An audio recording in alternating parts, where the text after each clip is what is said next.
Good evening, my dears. It's again me, Farzana Jabarova. So today I'm going to teach you the 28 steps to English language skill. First of all, let me speak in Tajik. امروز من همراه شما موضوع دیگر زبان انگلیسی یعنی ارتیکل های نامعین و معین زبان انگلیسی را میگذارم.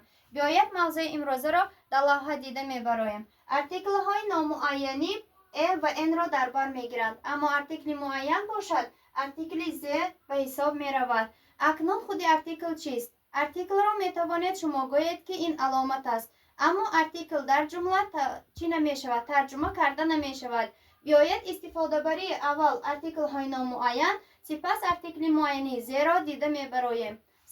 ارتیکل های نامعینی ا و ان جای استفاده بری خود را دارند. همینطور وقتی که کلمه شما با حرفی همصدا یا اینکه با آواز همصدا تلفظ کرده می شود، هنگام بار اول استفاده بردن اشیا شما باید از ارتیکل معینی ا استفاده برید. اما وقتی که کلمه شما با حرفی صداناک یا اینکه با آواز صداناک تلفظ کرده می شود، خود شما باید از ارتیکل نامعینی ان فراوان استفاده برده باشید.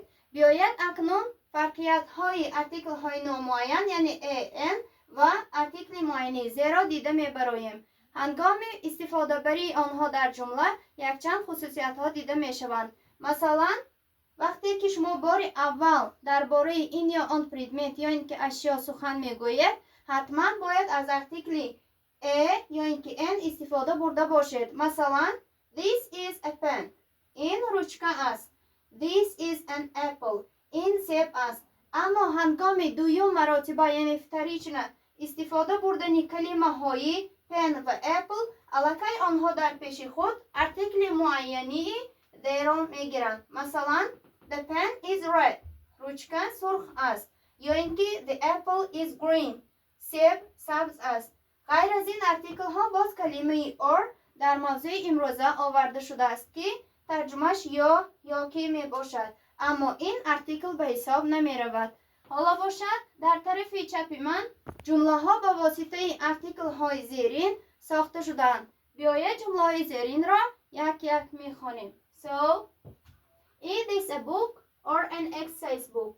It's an exercise book. Is this a thick or a thin exercise book?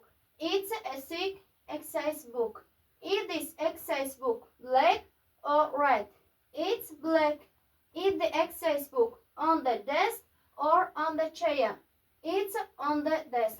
این جمله های آورده شده را خود شما در خانه نشسته باید در دفترهایتان ترجمه کرده باشید. Thank you for watching. Bye bye.